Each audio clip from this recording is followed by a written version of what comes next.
Paz e graça a todos que estão conectados aqui no canal Assembleia no Apologista. Aqui quem vos fala é o Paulo e está começando mais um programa, no alvo de perguntas bíblicas.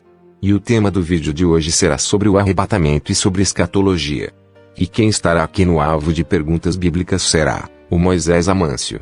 Mas antes de irmos para o vídeo, gostaria de pedir a você que não é inscrito no canal, que você viesse a se inscrever e ativar o sininho das notificações. Também deixe o seu like, ok? Vamos ouvir o Senhor Moisés com as suas considerações iniciais. Eu cumprimento a todos que estão assistindo a esse vídeo com a paz do Senhor. Está no ar mais um programa no alvo de perguntas bíblicas. E o tema do vídeo de hoje será sobre o arrebatamento da igreja e sobre escatologia. E o nosso apresentador ele estará fazendo aí algumas perguntas e eu estarei aqui com a graça do nosso Deus para responder as perguntas. Vamos aí então para a primeira pergunta. Beleza, já está no ar o programa no alvo de perguntas bíblicas. Eu vou pescar aqui a primeira pergunta, e essa pergunta servirá para os nossos telespectadores compreender melhor as Sagradas Escrituras sobre o assunto. E a primeira pergunta é a seguinte: como será o arrebatamento, como a Bíblia o descreve? E como saber se a pessoa terá direito de ser arrebatada? Então vamos lá, Moisés, responde aí para a gente, fazendo favor. É isso aí, vamos lá então. A primeira pergunta dele, ele me perguntou sobre como será o arrebatamento da igreja e quem terá o direito de ser arrebatado, né? Quem terá o direito de salvação. Nós sabemos que dentro da teologia nós temos a matéria escatologia. O significado de escatologia é o estudo dos últimos eventos, o estudo das últimas coisas. E dentro da teologia, dentro da escatologia, nós temos três escolas teológicas. A primeira escola é a mesotribulacionismo, que eles ensinam que a igreja ela enfrentará a primeira metade da grande tribulação. Nós temos também a escola do pós-tribulacionismo, que eles ensinam que os salvos eles passarão por toda a grande tribulação. E também temos a nossa escola, né, que nós somos pré-tribulacionistas. E nós cremos que a igreja ela será arrebatada antes da grande tribulação. E respondendo à pergunta aí do nosso apresentador, ele perguntou, né, como será a volta de Jesus. A Bíblia nos ensina que Jesus ele voltará em duas etapas. A primeira etapa será invisível para arrebatar os seus escolhidos, e será antes da grande tribulação. A segunda etapa será visível. Jesus ele virá após a grande tribulação com poder e grande glória, e todo olho o verá. Essa etapa ele voltará para reinar 1000 anos aqui nesse planeta Terra. Não será ainda na nova Terra, nessa segunda etapa da segunda vinda. E também a outra parte da pergunta, ele perguntou quem terá direito a ser arrebatado, né? Quem terá direito de subir no arrebatamento. A Bíblia fala em Joel capítulo 2, versículo de número 32, que todo aquele que invocar o nome do Senhor, ele será salvo.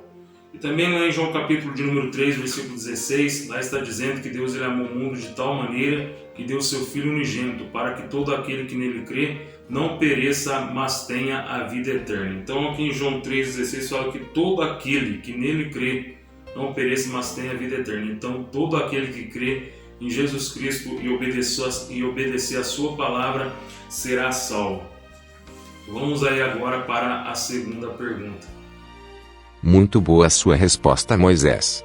Agora nós iremos para a segunda pergunta. E essa pergunta é uma pergunta capciosa. Vamos ver se você conseguirá escapar agora, respondendo essa pergunta. A segunda pergunta é a seguinte: se Enoque e Elias foram arrebatados ao céu, como explicar João capítulo 13 versículo 13, que diz: ora ninguém subiu ao céu, senão que desceu do céu, o Filho do Homem que está no céu. Uai, Moisés? Explica essa, que é isso como pode? O apóstolo João ensinou que ninguém subiu ao céu. Como fica Enoque e Elias? Eles então não subiram ao céu? Eles não foram arrebatados. Porque como eu já disse, João capítulo 3 versículo 13 diz, que ninguém subiu ao céu, senão o Filho do Homem que desceu do céu e está no céu. Como explicar isso? Agora que eu quero ver se você vai conseguir escapar dessa pergunta. Bom, aqui nós vemos que o apóstolo João ele escreveu aqui, né, em João capítulo 3, versículo 13, dessa forma: Ora, ninguém subiu ao céu, senão o que desceu do céu, o Filho do Homem que está no céu. Será que pelo fato de o apóstolo João escrever aqui que ninguém subiu ao céu, senão o Filho do Homem que é Jesus, será que isso significa que Enoque e Elias, que a Bíblia diz que eles foram arrebatados, eles então não foram arrebatados e não subiram ao céu? Para nós compreendermos melhor acerca aqui desse versículo, nós temos que ler o versículo anterior, o versículo de número 12, que diz assim: Se vos falei de coisas terrestres e não crestes, como crereis se vos falar das celestiais? Então nós podemos notar aqui que Jesus ele estava falando, que ele estava dizendo de coisas terrestres, né? E Nicodemos ali ele não estava compreendendo. Quanto mais se Jesus viesse a falar para ele, né, de coisas celestiais, de coisas espirituais. Então o que quer dizer aqui o versículo de número 13? Isso quer dizer que ninguém subiu ao céu, a não ser Jesus, para trazer de lá do céu mensagens celestiais. Só Jesus subiu ao céu e desceu do céu trazendo mensagens celestiais. Agora Enoque e Elias subiram ao céu, mas eles não voltaram trazendo mensagens celestiais. Então quando Jesus ele diz aqui, ora, ninguém subiu ao céu senão o que desceu do céu, o Filho do Homem que está no céu, ele está querendo dizer que ninguém subiu ao céu igual ele subiu, ele desceu de lá para trazer mensagens celestiais. Enoque não fez isso, Elias não fez isso, não desceram de lá para trazer mensagens celestiais. Somente Jesus desceu do céu, se humanizou, né, se fez na forma de servo, se fez na forma de homem, para nos trazer mensagens celestiais. É isso que quer dizer o texto aqui. Isso não significa que Enoque e Elias não foram arrebatados. Então acredito que deu para o amado ouvinte aí compreender bem sobre esse texto aqui, sobre essa pergunta. Vamos aí para a próxima pergunta. Parabéns, Moisés. Excelente resposta. Vamos agora para a terceira pergunta. Se na visão pré-tribulacionista a igreja é arrebatada antes da grande tribulação, como explicar então Mateus, capítulo 24, versículo 31, que mostra que após a grande tribulação, os anjos, com rijo, clamor de trombeta, ajuntarão os seus escolhidos dos quatro ventos de uma outra extremidade dos céus? Isso não seria o arrebatamento após a grande tribulação? É agora que eu quero ver. Essa é uma pergunta muito boa. Eu acredito que deve ter te embaraçado. É agora que eu quero ver. Sai dessa agora. Você está no alvo de perguntas bíblicas. Bom, quando nós analisamos aqui Mateus capítulo número 24, a partir do versículo 29, nós vamos ver aqui dizendo que o Filho do Homem ele virá sobre as nuvens do céu com poder e grande glória. Então aqui se está relatando da segunda vinda de Jesus com poder e grande glória, segunda etapa da segunda vinda de Jesus Cristo. E diz assim o versículo 31: E ele enviará os seus anjos com rijo, clamor de trombeta, os quais ajuntarão os seus escolhidos, desde os quatro ventos, de uma a outra extremidade dos céus. Então, quando os pós-tribulacionistas eles leem esse texto, eles entendem que aqui se refere ao arrebatamento da igreja, que será após a grande tribulação. Mas não é isso que quer dizer esse texto aqui. Para nós compreendermos o que quer dizer esse texto aqui, de Mateus capítulo de número 24 e versículo de número 31, nós temos que ler Mateus capítulo de número 25, versículo 32, que está se referindo ao mesmo evento. Mateus capítulo 25, versículo 32, diz assim, vamos ler primeiro o versículo de número 31, que diz assim, E quando o Filho do Homem vier em sua glória, note que ele está falando que Jesus virá na sua glória. Então está se referindo à segunda etapa da segunda vinda de Cristo. E quando o Filho do Homem vier em sua glória, e todos os santos anjos com ele, então se assentará no trono da sua glória. Ao versículo 32 agora. E todas as nações serão reunidas diante dele, e apartará uns dos outros, como o pastor aparta dos bodes as ovelhas. e porá as ovelhas à sua direita, mas os bodes à esquerda. Então, tanto esse evento aqui de Mateus capítulo 25, versículo 31 ao 33, como o texto aqui em questão de Mateus capítulo 24, versículo 31, se refere ao momento que Jesus ele voltará após a grande tribulação, só que é a segunda etapa da segunda vinda dele. A primeira vinda ele virá invisível para arrebatar os escolhidos, a primeira etapa, antes da grande tribulação. Aí após a grande tribulação, ele voltará na segunda etapa da segunda vinda, mas ele virá com poder e grande glória e todo olho verá. E o que acontece aqui, nesse texto aqui? Os anjos, com rijo, clamor de trombeta, os quais ajuntarão seus escolhidos desde os quatro ventos de uma a outra extremidade. Isso significa a separação. Os anjos eles virão para separar as pessoas vivas na terra, os santos estarão reunidos. Então eles serão separados, o ímpio do justo, para os justos reinarem com Cristo durante os 1000 anos, o milênio. E como que nós podemos perceber isso? Porque nós vemos em Apocalipse capítulo 2, versículo 27, que Jesus ele regerá as nações com vara de ferro. Isso será após a grande tribulação. Apocalipse 12, versículo 5 também diz que Jesus ele regerá as nações com vara de ferro. Então ele vai separar das nações aquele que serve e aquele que não serve. Os que servem a ele, eles então reinarão com Cristo durante o milênio.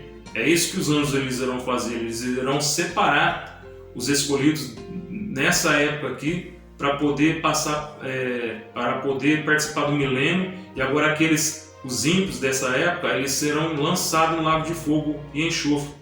Então, é isso que quer dizer aqui Mateus capítulo 24 e versículo de número 31. Não significa aqui que é o arrebatamento da igreja, mas sim quando Jesus ele regerá as nações com vara de ferro, separando daquele que serve daquele que não serve. Vamos aí para a próxima pergunta. Entendi. Então, segundo a visão pré-tribulacionista, esse texto de Mateus, capítulo 24, versículo 31, se refere ao momento que Jesus regerá as nações com vara de ferro, e então ele está separando as nações, aquele que serve daquele que não serve, para poder participar do milênio. Então compreendi. Vamos agora para a quarta pergunta. Então vamos lá, Moisés. Você ensina que quando um salvo morre, a alma dele vai para o céu. Mas lá em Atos, capítulo 2, versículo 34, o apóstolo Pedro disse assim que Davi não subiu ao céu. Uai, Moisés? Que história é essa? Davi não era um homem segundo o coração de Deus. Por que será que ele então não está lá no céu? Por que será que Davi não subiu ao céu? Quero ver agora se você consegue sair dessa. Você está no alvo de perguntas bíblicas. Essa eu acredito que você não vai conseguir responder. Estou ansioso para ouvir a sua resposta. Então vamos tentar responder essa também aí, Quando nós lemos aqui Atos capítulo de número 2, versículo 34, nós vamos ver que o apóstolo Pedro escreveu assim: porque Davi não subiu aos céus, mas ele próprio disse o Senhor ao meu Senhor, assenta-te à minha direita. Quando nós analisamos esse texto, se nós não olharmos o contexto, nós poderíamos cair num grande erro aqui, num equívoco, pensando que Davi ele não subiu aos céus após ele vir a morrer, ou seja, a alma de Davi. Mas aqui está se referindo ao corpo, e nós iremos entender isso, porque Pedro ele não está falando aqui da alma de Davi, mas ele está falando do corpo de Davi. Basta nós lermos o versículo de número 29. Nós vamos ver ali que o corpo de Davi ele está no sepulcro até hoje, porque ele ainda não ressuscitou. Vamos ler aqui o versículo de número 29, que diz assim: varões irmãos, seja-me lícito dizer-vos livremente acerca do patriarca Davi, que ele morreu e foi sepultado, e entre nós está até hoje a sua sepultura. Então, quando nós analisamos o contexto, nós vamos perceber que está se tratando do corpo de Davi que está enterrado, está sepultado até hoje. A sepultura dele está no nosso meio até hoje, ou seja, os restos mortais de Davi está no nosso meio aqui na terra até hoje. Mas isso não significa O texto não está falando da alma de Davi. Isso não significa que Davi, a partir do momento que ele veio a falecer, que a alma dele não veio a estar no estado intermediário. Porque a Bíblia fala que o pó volte à terra como era, mas o espírito volte a Deus que o deu. Então o que aconteceu com Davi é o mesmo que aconteceu com Jesus, que a Bíblia relata. Então nós vimos aí que está se referindo, né, ao corpo de Davi, como do sepulcro que ele está, o corpo dele está até hoje no nosso meio. E Jesus também, quando ele estava ressuscitado, com o corpo glorificado, nós vamos ver que Jesus ele disse, né, para Maria: ainda não subi para o meu Pai. E falando para ela que ele não havia subido ainda para o Pai. Está lá em João capítulo 20, versículo 17 ao 46.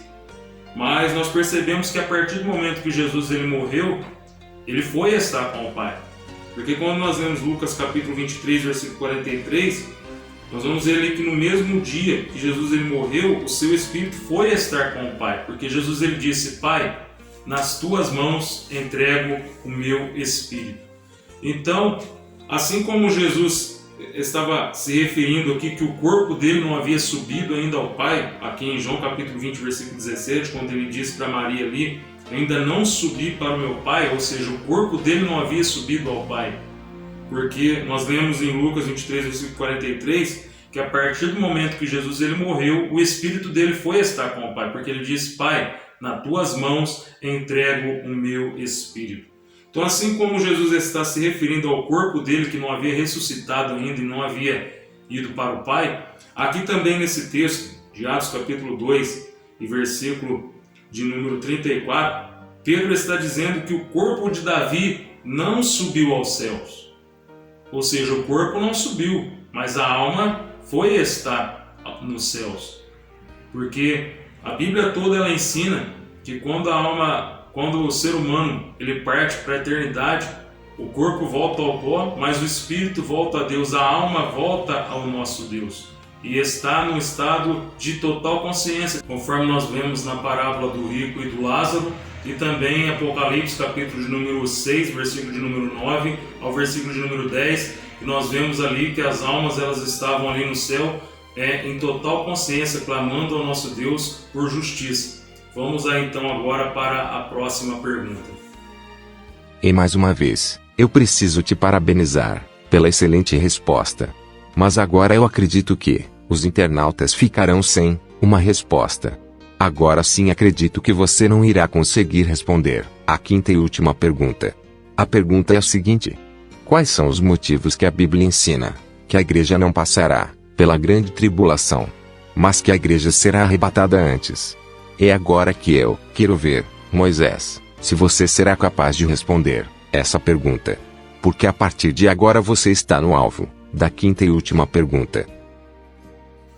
Quando analiso as Sagradas Escrituras, eu percebo na escatologia que a igreja ela não passará pela grande tribulação. E eu vejo 6 motivos principais pelo qual a igreja não passará pela grande tribulação.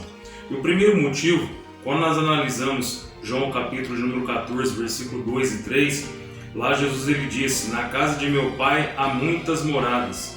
E essa nova morada, essas muitas moradas, é a nova Jerusalém de Apocalipse capítulo de número 21 e versículo de número 2.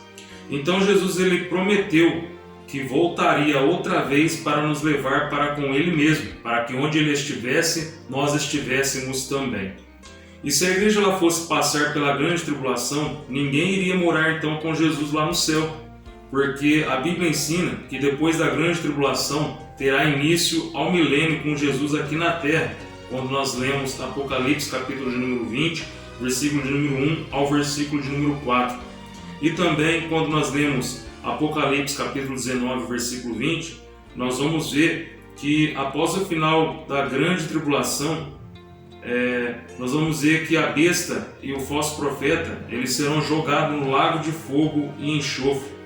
Então, após a grande tribulação, terá início ao milênio com Jesus aqui na terra.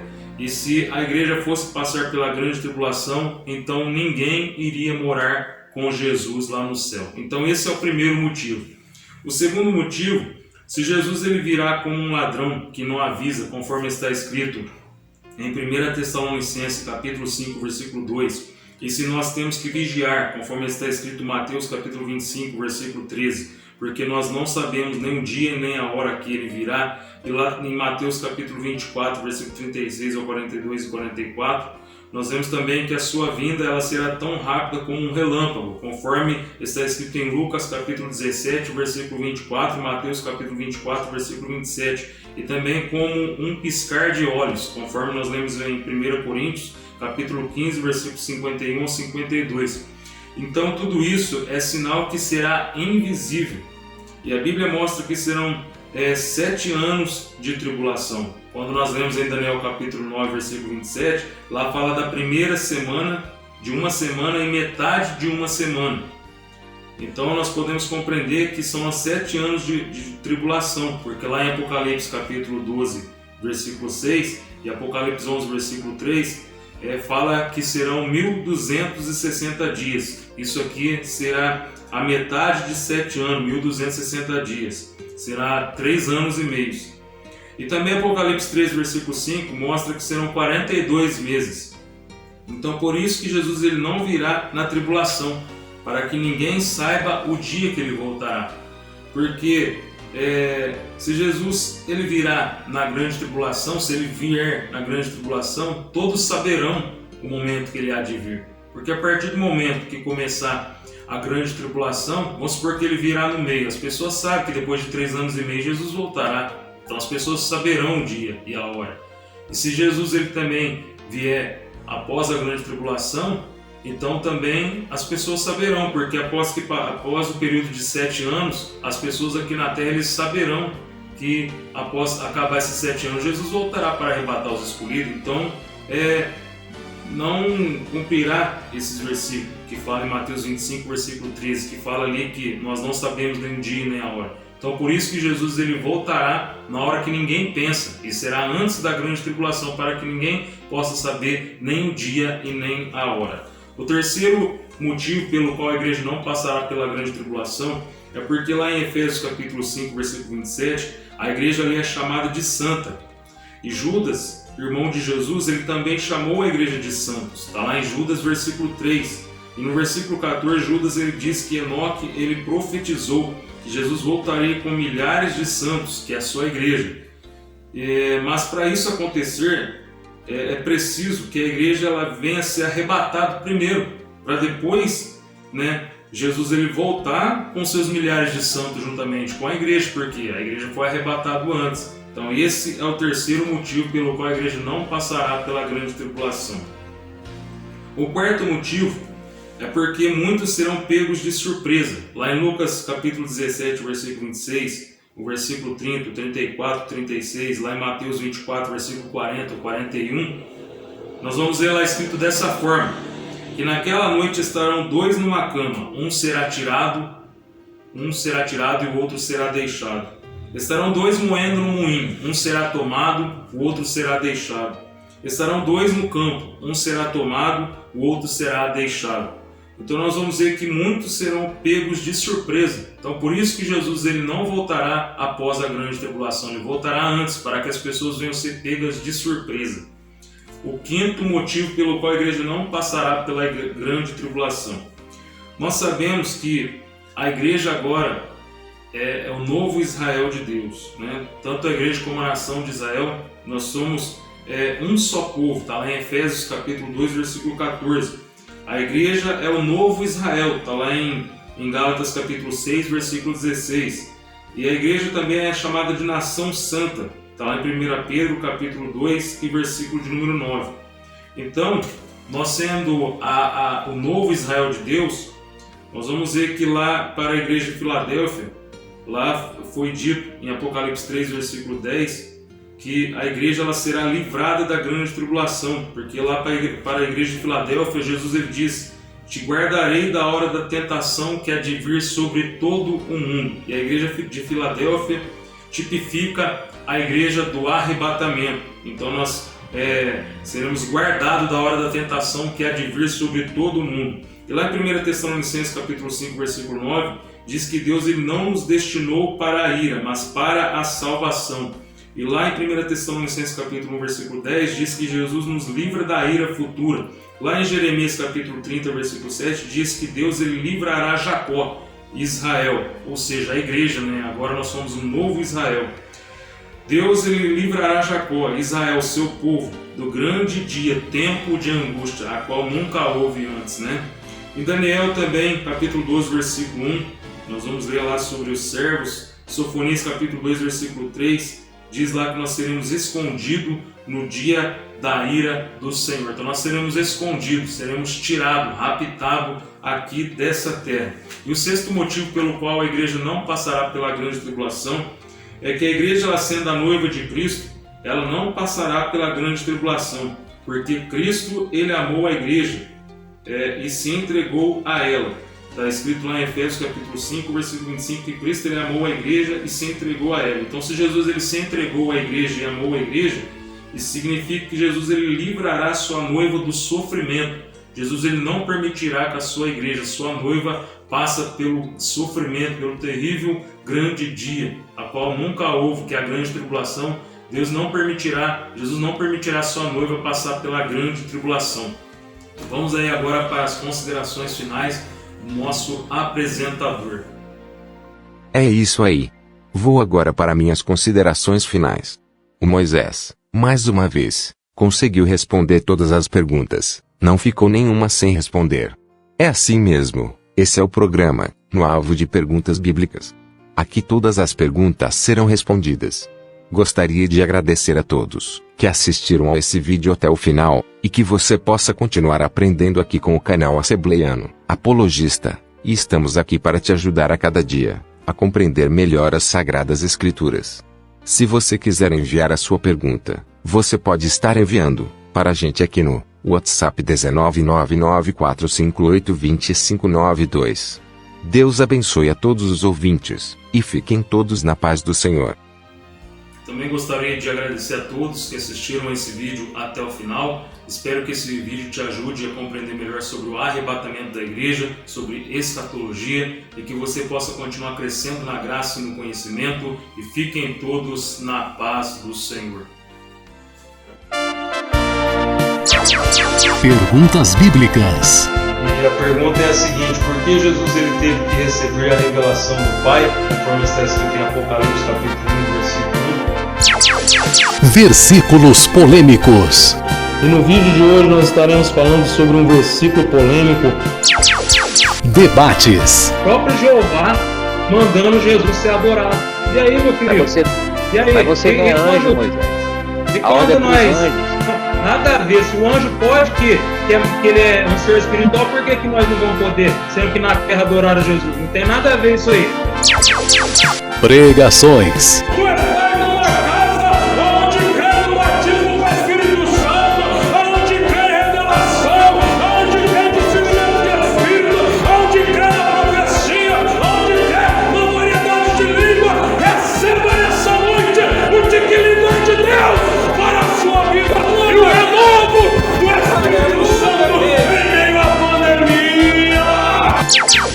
Canal Assembleiano Apologista.